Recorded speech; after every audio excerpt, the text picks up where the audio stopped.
गीता अध्ययन के सेशन में आप सभी का स्वागत, जहां हम भगवत गीता के 5वें अध्याय को राणा सर के साथ समझने का प्रयास कर रहे हैं। और आज बारी है श्लोक 15 और 16 को दोहराने की। सर को प्रणाम और निवेदन कि आज के सेशन की शुरुआत करें। ओम वसुदेव सुतं देवं कंस चाणूरमर्दनम देवकी परमानंदम कृष्णं वंदे जगद्गुरुम। सभी को बहुत बहुत प्रणाम। हम गीता जी के 5वें अध्याय की चर्चा कर रहे हैं और अभी तक हम श्लोक नंबर 14 तक चर्चा कर चुके हैं, जिसमें भगवान जी ने 14वें श्लोक में कहा था कि परमात्मा मनुष्यों के अंदर जो कर्तापन की भाव है, ना कर्म का और ना ही कर्म फलों का, उनकी रचना करते हैं। ये जो कुछ भी हो रहा है हम सबके स्वभाव के कारण हो रहा है। तो ये जो हम समझते हैं कि हमारे, कई बार ऐसा लगता है कि जब हम अपने आप को कर्तापन से अलग करते हैं या करने की कोशिश करते हैं, तब कह देते हैं कि नहीं, ये तो भगवान कर रहा है। तो भगवान जी भी नहीं करते। भगवान जी ने तो अपने जो माया रूपी शक्ति है उनकी, उसके ऊपर ये छोड़ दिया है। तो जो भी माया के 3 गुण हैं, उन्हीं के कारण सब कुछ हो रहा है। अब एक ज्ञानी और अज्ञानी में क्या अंतर है? जो अज्ञानी है वो उस माया के अज्ञान के कारण यह सोचता है कि कर्ता मैं हूं, और जो ज्ञानी है उसे पता है कि जो कुछ भी हो रहा है इसका कर्ता कोई नहीं है, केवल और केवल ये प्रभु की माया की शक्ति के कारण हो रहा है। क्योंकि उसे माया की शक्ति का आभास हो चुका है, उसे अपने स्वरूप का ज्ञान हो गया है, तो अपने स्वरूप में स्थित है। और अपने स्वरूप में स्थित होने का मतलब है कि ये पूरा संसार उसे ईश्वरमय लगता है। और जब पूरा संसार ईश्वरमय लगता है तो फिर कौन करने वाला और कौन कर्मों के फलों को भोगने वाला? तो ये एक थिएटर की तरह है जो संसार है, जिसमें हर कोई अपना पात्र निभाता है और चला जाता है।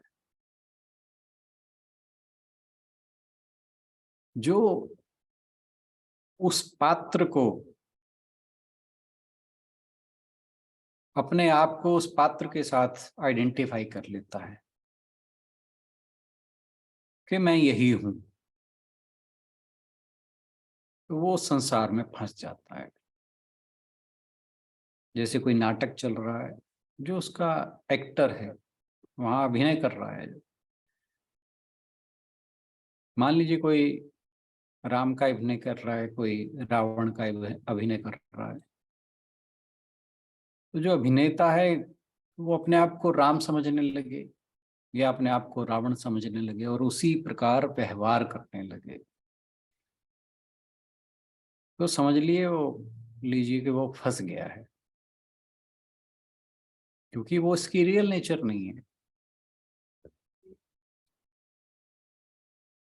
रियल नेचर जैसे ही उसे यह ज्ञान होता है कि ये तो एक ड्रामा था, नाटक था, मैं यह नहीं हूं, तो एकदम उसकी आंख खुलती है। ऐसा ही मनुष्य के अंदर जब एक साधक आध्यात्मिक पथ पर चलता है तो उसके अंदर भी ऐसे ही उसकी आंख खुलती है। और फिर जैसे ही उसकी आंख खुलती है तभी ज्ञान का उदय हो जाता है और जो अज्ञान है, अज्ञान रूपी अंधकार नष्ट हो जाता है। तो इन्हीं बातों को भगवान जी और थोड़ा विस्तार दे रहे हैं अगले श्लोकों में। गुलशन बहन जी से अनुरोध के श्लोक नंबर 15 पर और 16 पर अपने विचार प्रस्तुत करें। हरिओम जी। ओम श्री परमात्मने नमः। अध्याय 5 श्लोक नंबर 15। ना दत्ते कस्यचित् पापं ना चैव सुकृतं विभुः अज्ञानेनावृतं ज्ञानं तेन मुह्यन्ति जन्तवः। इस श्लोक में भगवान जी ने कहा है कि जो सर्वव्यापी परमात्मा है, ना किसी के पाप कर्म को और ना ही शुभ कर्म को ही ग्रहण करता है, किंतु अज्ञान से ज्ञान ढका हुआ है, उसी से सब जीव मोहित हो रहे हैं। अब इस श्लोक में भगवान जी कह रहे हैं कि चाहे इंसान अच्छा कर्म करे चाहे बुरा कर्म करे, उससे भगवान जी का कोई लेना देना नहीं है। अब जो कर्म फल के भागी होते हैं वो दो प्रकार से होते हैं। एक तो वो है जो कर्म कर रहा है, वो उस कर्म का फल का भागी है, और एक कर्म फल का भागी वो भी है जो किसी से कर्म करवा रहा है। लेकिन जो परमात्मा है वो ना तो किसी के कर्म ना किसी से कर्म करवाता है और ना ही वो उसके कर्म का जो है वो भोक्ता बनता है। जिस प्रकार कल के श्लोक में भी हमने जैसे सूर्य का उदाहरण देकर कहा था कि सूर्य ने अपना कर्म किया, वो उदय हुआ। अब उसकी उपस्थिति में सबने अपने अपने कार्य करे। अब किसी ने कोई अच्छा काम किया, किसी ने बुरा काम किया, इससे सूर्य को कोई फर्क नहीं पड़ता। उसने तो अपनी रोशनी को फैलाना ही फैलाना है, लेकिन उससे उनका कोई लेना देना नहीं है कि कौन इंसान कोई अच्छा काम कर रहा है या कोई जो है वो बुरा काम कर रहा है। इसी प्रकार जैसे हमारा परमात्मा तत्व से ही हमारी जो प्रकृति है वो सत्ता पाती है। अब ऐसे उसकी परमात्मा की कृपा के बिना तो हमारा एक पत्ता भी नहीं हिल सकता। तो वो जो सारी सत्ता है वो परमात्मा की है और संपूर्ण संसार जो है वो उसी की सत्ता से ही चल रहा है, और उसी की सत्ता से ही हमारा जो शरीर आदि में जो क्रियाएं हो रही हैं वो भी उसी की सत्ता से हो रही हैं। लेकिन फिर भी परमात्मा का जो है वो किंचित मात्र भी इससे संबंध नहीं होता। अब ये प्लीज थोड़ी देर चुप हो जाओ।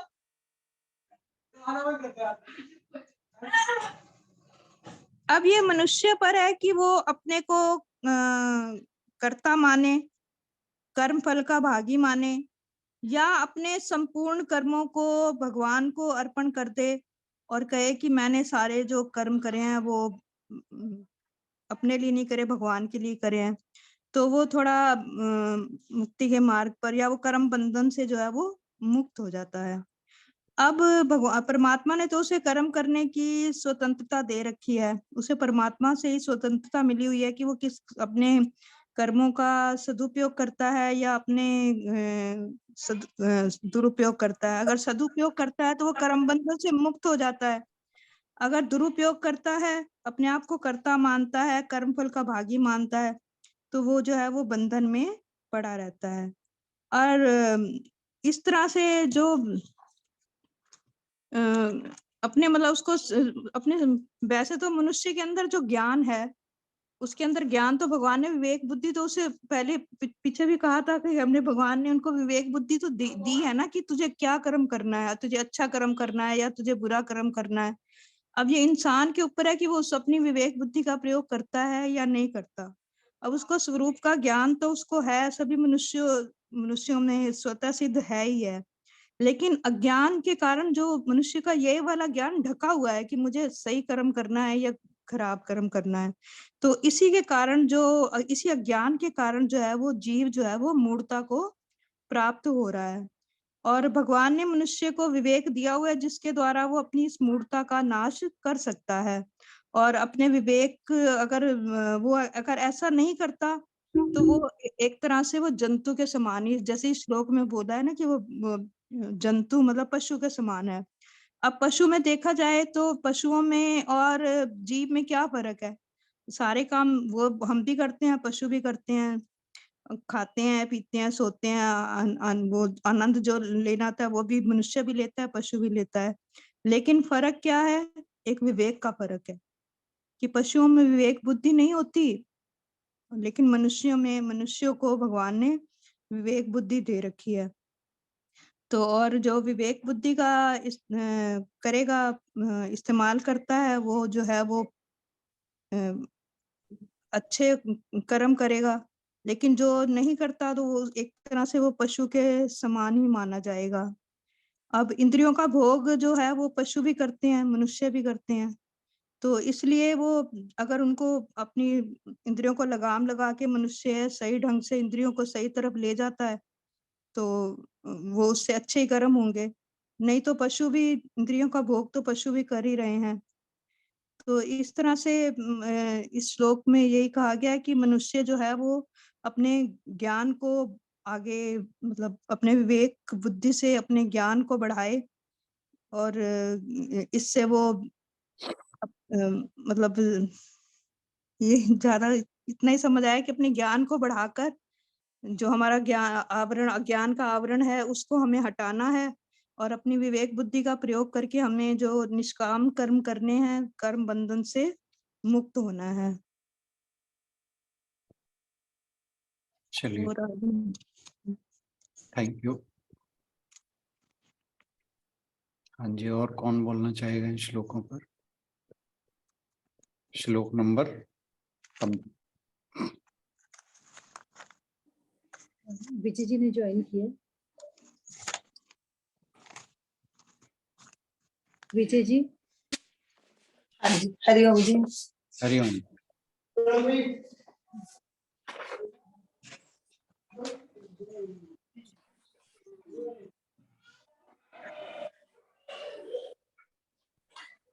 ना दत्ते कस्यचित् पापं न चैव सुकृतं विभुः अज्ञानेनावृतं ज्ञानं तेन मुह्यन्ति जन्तवः। इसमें भगवान जी ये कह रहे हैं कि जो सर्वव्यापी परमात्मा है, ना किसी के पाप कर्म को ना किसी के शुभ कर्म को ही ग्रहण करता है। अज्ञान से ज्ञान ढका हुआ है, उसी से सब जीव मोहित हो रहे हैं। कर्म फल का भागी होना भी दो प्रकार से है, जो कर्म करता है और दूसरे से कर्म करवाता है, दोनों ही कर्म फल के भागी हैं। लेकिन जो परमात्मा है, ना तो करने वाले का और ना करवाने वाले का, किसी के भी कर्म फल का भागी नहीं है। और जैसे सूर्य रोज निकलता है, सूर्य संपूर्ण जगत को प्रकाश देता है। चाहे हम उस प्रकाश में सूर्य निकलने के बाद चाहे कोई पाप कर रहा है या पुण्य कर रहा है, उससे सूर्य भगवान को कोई भी फर्क नहीं पड़ता। हमारे शरीर से पाप और पुण्य होते हैं, भगवान का उनसे कोई संबंध नहीं है।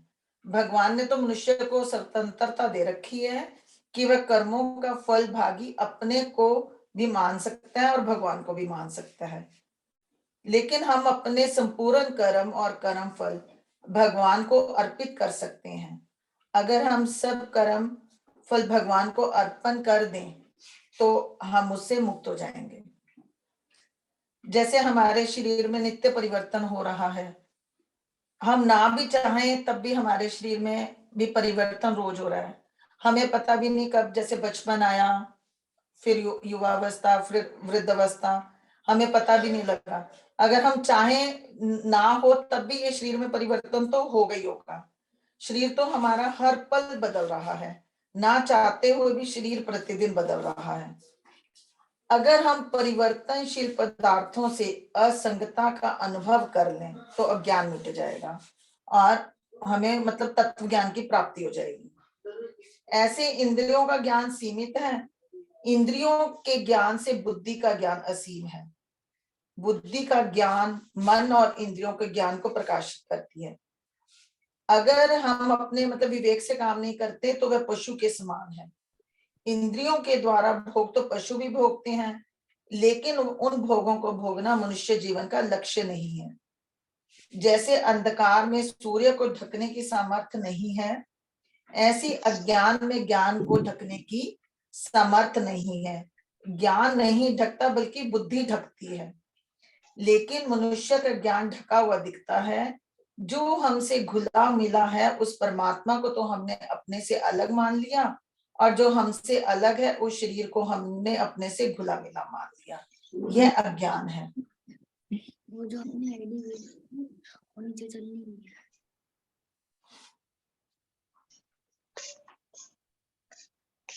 हाँ जी सर, 15वें श्लोक तक तो मैं इतना बोलूंगी, ठीक है? Okay okay, thank you. हाँ जी, 16वां भी बोलना है? पहले 15 पे और किसी के विचार सुन ले, फिर सुनते हैं। ठीक है, ठीक है जी।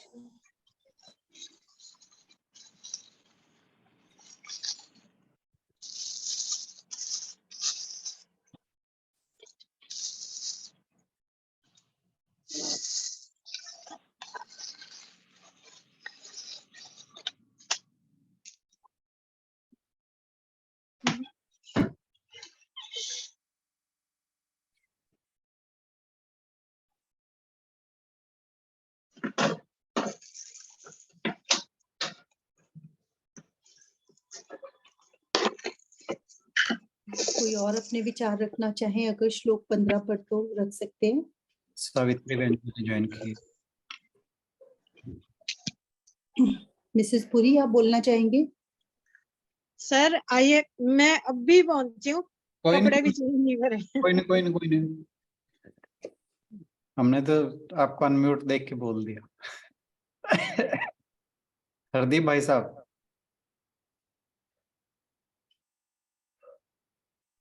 सर आज कुछ भी प्रिपेयर नहीं है। कोई बात। नीरू बहन जी, आप बोलना चाहेंगी? निरुपमा जी।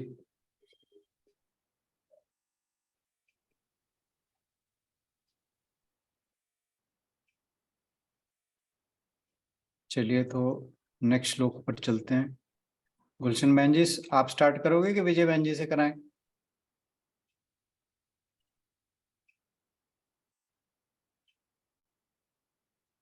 विजय जी आ कर रही दो। हूँ, बस 2 मिनट करो, आ रही हूँ।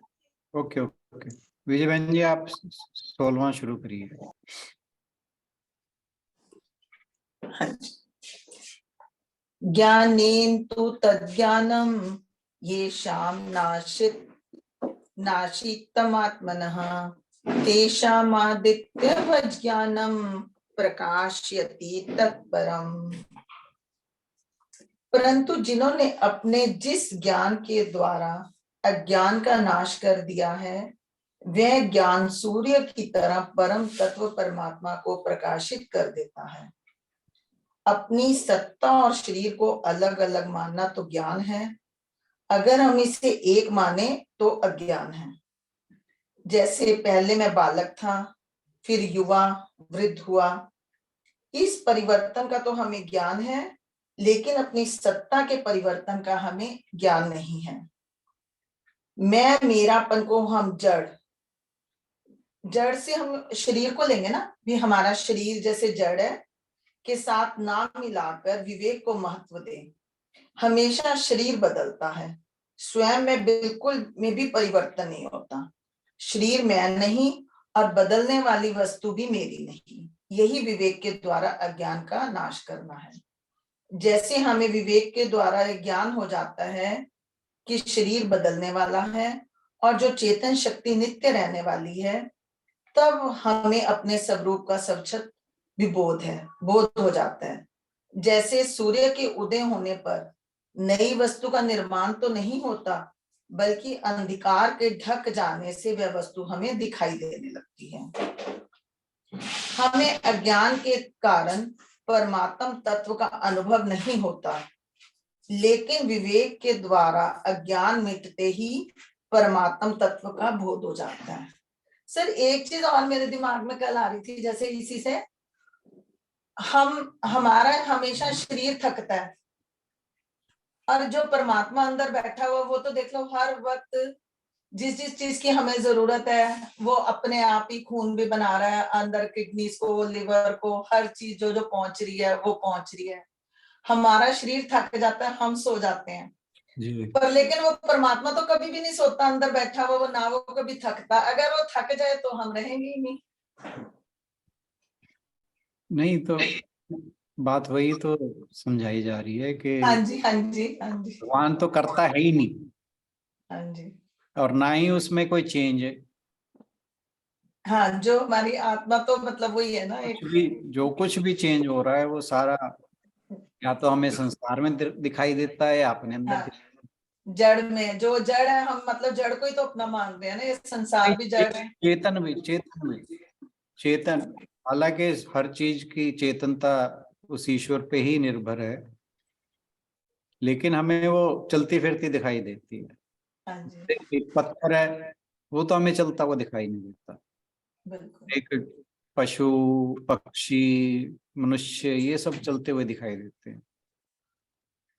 तो इनमें समस्या ये है कि ये इनमें जो भी चेतनता है वो केवल उस ईश्वरी तत्व के कारण है, उस शाश्वत तत्व के कारण है, जिसमें कोई परिवर्तन ना तो संभव है और ना ही उसमें किसी परिवर्तन की कोई उम्मीद है।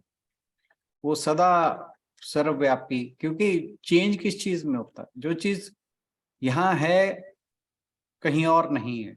नहीं, लेकिन ईश्वर तो सर्वव्यापी है, वो हर जगह उपलब्ध है, हर जगह मौजूद है, तो उसमें चेंज होने की कोई संभावना नहीं है। हाँ जी, बिल्कुल सही है। बस जी, मैं इतना ही कहना चाहूंगी। Thank you. धन्यवाद। हाँ, बोलो। वहां जरा बच्चे आए हुए हैं, शोर मचा। हाँ, कोई बात नहीं, कोई बात नहीं, हम समझ सकते हैं वो बात। Please continue. हाँ।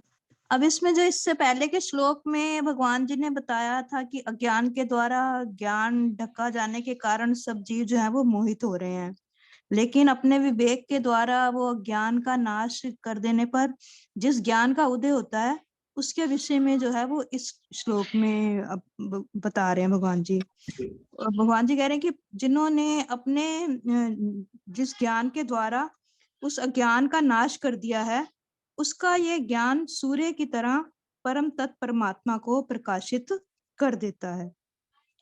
तो अपनी जो सत्ता को और शरीर को अलग अलग जो हम मानना जो है, ये तो ज्ञान होता है कि शरीर अलग है और उसमें जो आत्मा है वो अलग है। तो ये तो हमारा ज्ञान है, लेकिन अगर हम उसको एक मान लेते हैं कि मैं हूँ बस मैं हूँ, तो वो हमारा जो है वो अज्ञान है। तो जिसके कारण जो सभी जीव जो है वो मोहित हुए हैं, और सब मनुष्य आत्मा और परमात्मा के यथार्थ स्वरूप को नहीं जानते। जिनका ये अज्ञान परमात्मा के यथार्थ ज्ञान द्वारा नष्ट कर दिया गया है, वे मोहित नहीं होते। जिस प्रकार सूर्य अंधकार का सर्वथा नाश करके दृश्य मात्र को प्रकाशित कर देता है, वैसे ही यथार्थ ज्ञान भी अज्ञान का सर्वथा नाश करके परमात्मा के स्वरूप को भली भांति प्रकाशित कर देता है। जिनको यथार्थ ज्ञान की प्राप्ति हो जाती है, वे कभी किसी भी अवस्था में मोहित नहीं होते। इस श्लोक से तो इतने समझ पाए हैं। बाकी आप थोड़ा सा। देखिए, ज्ञान से अज्ञान आवृत है, ढका हुआ हाँ जी। है ना? इसको कैसे समझा जाए? दरअसल जो ये हमें संसार दिखाई देता है जागृत अवस्था में, वो सब कुछ ऐसे लगता है सब सच है, जबकि ये एक अज्ञान ही है जो हमें सबको सच लगने वाली बात दिखाई देती है। आप अगर स्वप्न के साथ इसका कंपैरिजन करें तो देखिए कि जब आप स्वप्न में होते हैं तो आपके साथ ना जाने क्या हो रहा है। कई बार तो ये होता है कि जैसे मरने तक की स्थिति आ जाती है, आपके पीछे कोई चोर डकैत पड़ा है, कोई चाकू लेकर भाग रहा है। यह भी कई बार होता है, किसी ने चाकू मार दिया या किसी सांप ने काट लिया या कहीं एक्सीडेंट हो गया, बहुत से सपने आते हैं मनुष्य को। अब वहां जो कुछ भी हो रहा है, हम वहां बैठे हैं, हमारी कॉन्शियसनेस है वहां पे, हमारी प्रेजेंस में हो रहा है। और जब तक हम स्वप्न में रहते हैं तो ऐसे लगता है सब कुछ रियल है।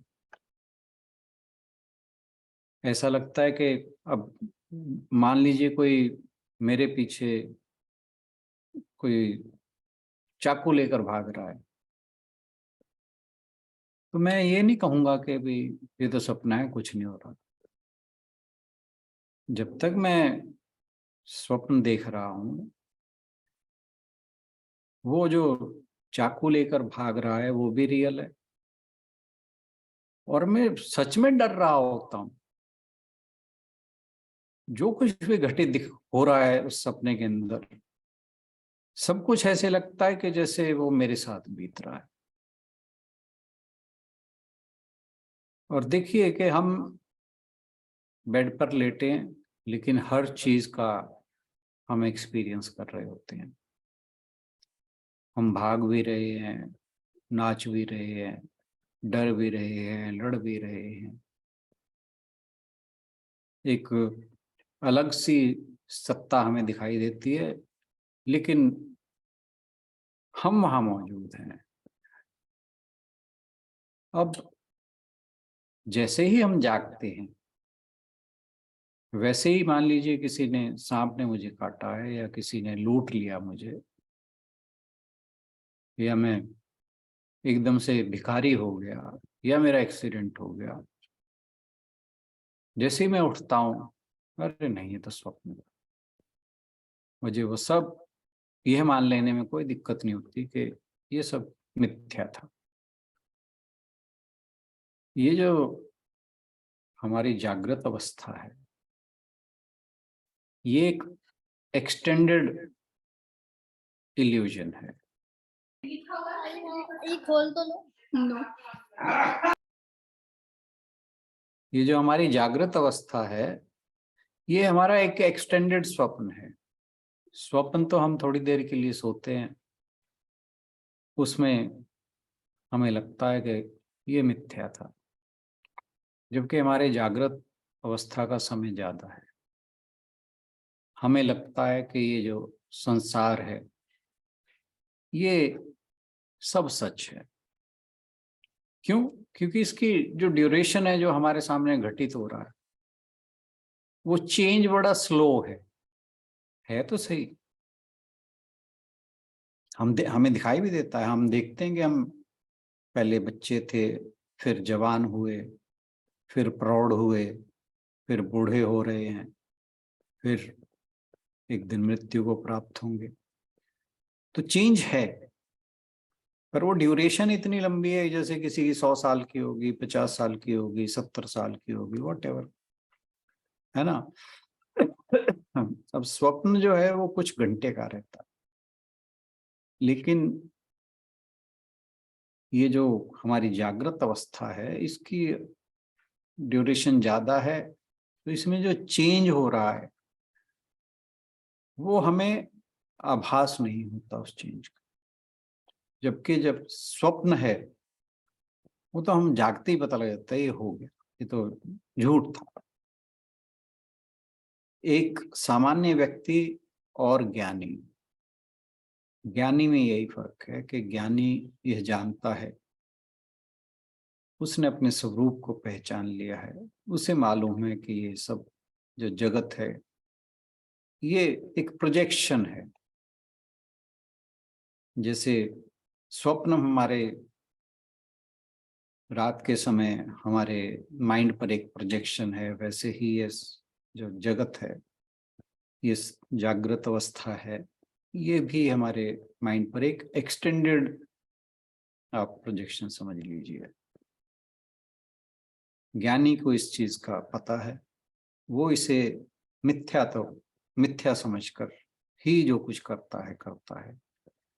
इसीलिए जो उसके द्वारा कुछ भी किया जाता है, वो उसे बंधन में नहीं बांधता। और जो अज्ञानी है वो उसे सच समझता है, और उसमें जो कुछ भी हो रहा है उसे ये समझता है कि ये मैं ही कर रहा हूं। जहां उसके अंदर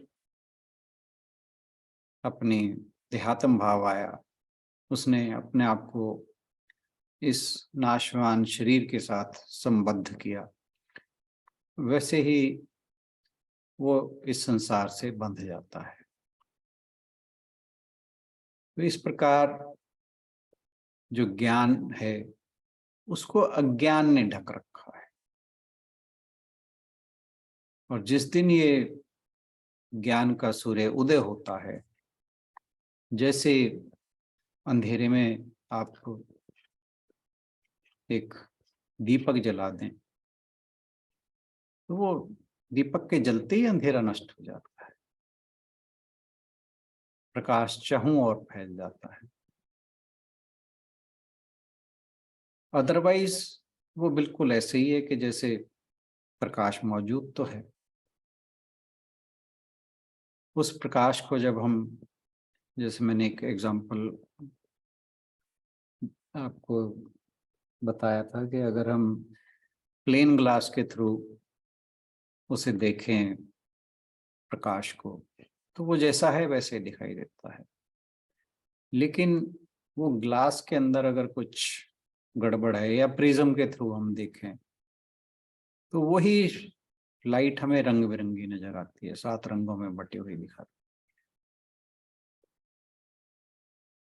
तो जो माया की शक्ति है वैसे ही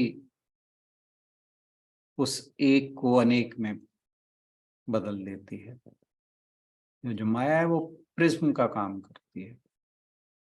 तो जैसे प्रिज्म उस एक सिंगल लाइट को कई लाइट में बदल देता है, ऐसे ही माया उस एक ईश्वर को कई रूपों में हमारे सामने प्रस्तुत कर देती है, और जो अज्ञानी है वो उसमें मोहित हो जाता है, भ्रमित हो जाता है। यही ज्ञान का ढका होना है। और जब मनुष्य को इस सच्चाई का पता लगता है, अपने सही रूप का पता लगता है, तो वो जो ज्ञान का सूर्य है उसके भीतर बैठे ईश्वर को अभिव्यक्त कर देता है। तो यानी हमारे जीवन का उद्देश्य वास्तव में है भी यही, जो मनुष्य जीवन मिला है। जैसे 15वें श्लोक में कहा था, तेन मुह्यन्ति जंतवः, कि मनुष्य और जंतु में कोई ज्यादा फर्क नहीं है। केवल इतना है कि मनुष्य को विवेक दिया है, भगवान ने बुद्धि दी है। अगर मनुष्य अपने अंदर विवेक को विकसित नहीं करता तो उसमें और जानवर में या पशु में कोई खास अंतर नहीं। खाना पीना सोना, अपनी काम इच्छा को पूरा करना, बच्चे पैदा करना, यही काम तो मनुष्य करता है, यही पशु करते हैं। पशु भोग योनि है। पशु केवल और के उनके पास स्वतंत्र नहीं, वे स्वतंत्र नहीं है अपने आप को इवॉल्व करने में, वो नेचुरल वे में इवॉल्व होते हैं। पर मनुष्य जो है वो अपने को उस उच्चतम आनंद को प्राप्त करने के लिए स्वतंत्र है। ये योनि मिलती ही इसीलिए, बहुत जन्मों के बाद, बहुत तरह की योनियों में घूमने के बाद मनुष्य जन्म मिलता है। बहुत दुर्लभ है ये पाना। लेकिन जो अज्ञानी व्यक्ति है वो इसके जो इम्पोर्टेंस है, महत्ता है, उसे नहीं समझता। वो एक जानवर की तरह इस जगत में आता है, खाता पीता सोता, अपनी इच्छाओं की पूर्ति करता, और अंत में उसी जन्म मरण के चक्कर में न जाने किन किन योनियों को फिर से भोगता हुआ, फिर जब उसे मनुष्य जीवन मिलता है तो बहुत योनियों के बाद या कुछ अच्छे कर्मों के फलस्वरूप ये मनुष्य जीवन हमें मिलता है। तो अन्यथा मनुष्य और जंतु, जीव जंतु में कोई फर्क नहीं है। जैसा पशु है वैसा मनुष्य है। तो मनुष्य जब अपने स्वरूप को जानने का प्रयास करता है और उससे जानने में सफल हो जाता है, तभी उसके जो जीवन है अपने मानव जीवन के लक्ष्य की पूर्ति कर पाता है। जैसा आपको ध्यान होगा, जो बृहदारण्यक उपनिषद था उसमें महर्षि वाल्मीकि याज्ञवल्क्य जी गार्गी से यही कहते हैं कि जिसने अपने जीवन में ब्रह्म का साक्षात्कार नहीं किया उसने अपने जीवन को व्यर्थ ही जिया। तो इन श्लोक पर मैं ही इतना ही कहना चाहूंगा। कोई और अपनी कोई बात ऐड करना चाहे, मोस्ट वेलकम।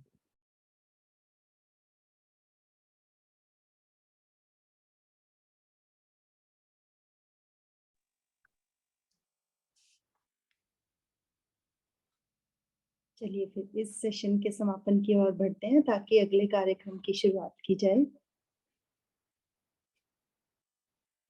ओम पूर्णमदः पूर्णमिदं पूर्णात् पूर्णमुदच्यते पूर्णस्य पूर्णमादाय पूर्णमेवावशिष्यते। ओम शांति शांति शांति। सभी को बहुत बहुत प्रणाम और आज के सेशन में जुड़ने के लिए बहुत बहुत धन्यवाद। सभी की ओर से राणा सर का भी बहुत बहुत धन्यवाद।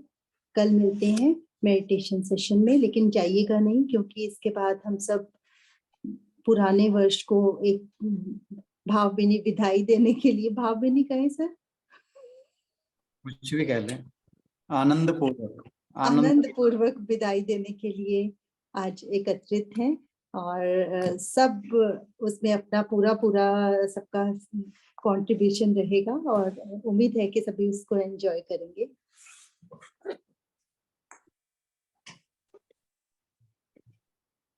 कम से कम